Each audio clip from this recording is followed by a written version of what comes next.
तो मैं कहना चाहता हूं, इबादतों की तरह मैं ये काम करता हूं, अपने फर्ज को झुककर सलाम करता हूं, फिर भी आप खिलाफत कर रहे हैं। तो तेरी मुखालफत से निखरती है शख्सियत मेरी, मैं सियासी दुश्मनों का भी बहुत एहतराम करता हूं। तो इस एहतराम के साथ मैं अब आगे का प्याम शुरू करता हूं और मैं ये बताना चाहता हूं कि एक बड़ी सिंपल सी बात है, जो अभी माननीय नड्डा जी ने भी कहा, दुनिया के तमाम मुस्लिम देश बता दिए, इस्लाम की धर्म स्थली सऊदी अरब, सबसे बड़ा मुस्लिम देश इंडोनेशिया, जहां खलीफत रही वहां टर्की, और यहां आईएसआईएस का इलाका, वहां इराक और सीरिया, वहां कहीं भी कुछ भी नहीं है ऐसा, फिर भी हमारे यहां क्यों है, कैसा। तो मैं कहना चाहूंगा सभापति महोदय, एक हिंदी में कहावत होती है, नया मुल्ला प्याज ज्यादा खाता है, परंतु यहां तो जो गैर मुल्ला प्याज बहुत खा रहा था, और इतना खा रहा था कि आंसू निकल रहे थे गरीब मुसलमान के भी और देश के भी।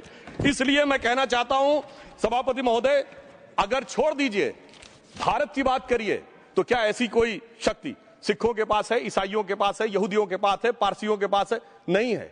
छोड़ दीजिए, इस्लाम के अंदर आइए। अगर इतना भाईचारा है तो ये सुन्नी वक्फ बोर्ड और शिया वक्फ बोर्ड अलग क्यों है मेरे भाई?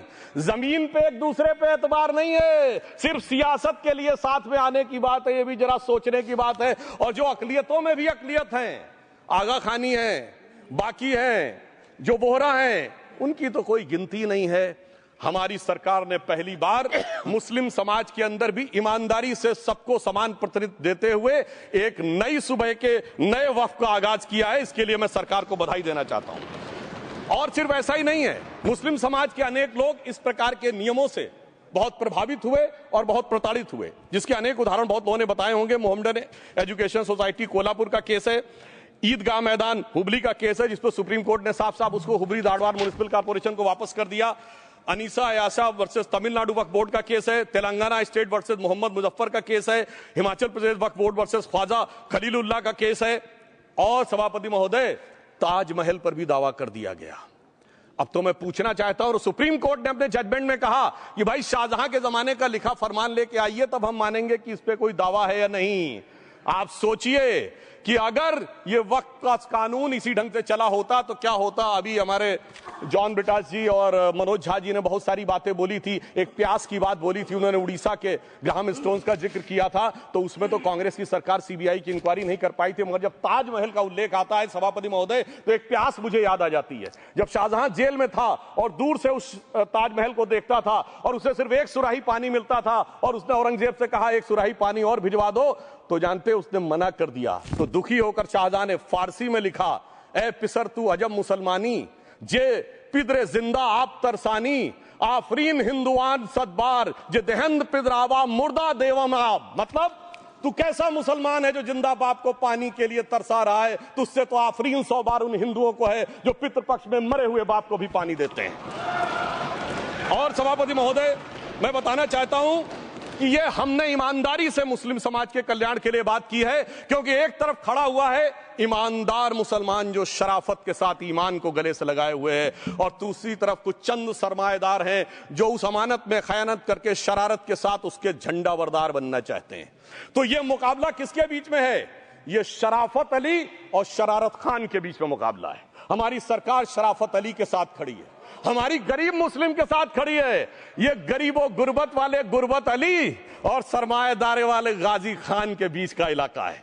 मगर मैं कहना चाहता हूं महोदय, एक बात मैं बहुत स्पष्ट रूप से कहना चाहूंगा, इन जरूरतमंद मुसलमानों की लड़ाई के लिए मैं कह सकता हूं कि ये गरीब मुसलमानों के दिल की कसक और कट्टरपंथी वोट के ठेकेदारों के मन की ठसक के बीच में हमारी सरकार ने उस कसक का साथ दिया है, जिसके लिए मैं मानता हूं गरीब और पसमानदा मुसलमान निश्चित रूप से उनका आभारी होगा।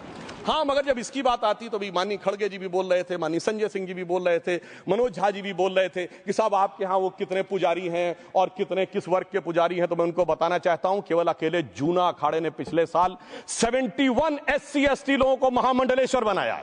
अरे आपको हमारे सदन में बैठे हुए बाल योगी उमेश नाथ जी नहीं दिखते? वैसे तो कहा जाता है जात ना पूछो साधु की, मगर मैं बताना चाहता हूं विश्व हिंदू परिषद के 50,000 से अधिक पुजारी ट्राइबल्स में जो शेड्यूल कास्ट है जो काम कर रहे हैं। मगर मैं हद अदब से पूछना चाहता हूं, बताइए मुल्ला मौलवी मुफ्ती मुकर्रम बारी हाफिज में से कितने पसमंदा हैं? उसमें कितने जुलाहा अंसारी घोसी बताइए मिरासी कितने हैं? बाकी छोड़िए, पसंदला बोर्ड में है क्या? अरे वक्फ बोर्ड में है क्या?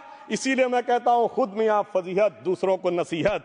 अगर ईमानदारी से बात करनी है तो उस पर आगे। मगर मैं एक बात और कहना चाहूंगा कि हमारी जो सरकार ने नाम दिया है, इसको उम्मीद नाम दिया है, और ये उम्मीद है किसके लिए? उस ईमानदार मुसलमान के लिए और देश के हर खास व आम के लिए ये उम्मीद है।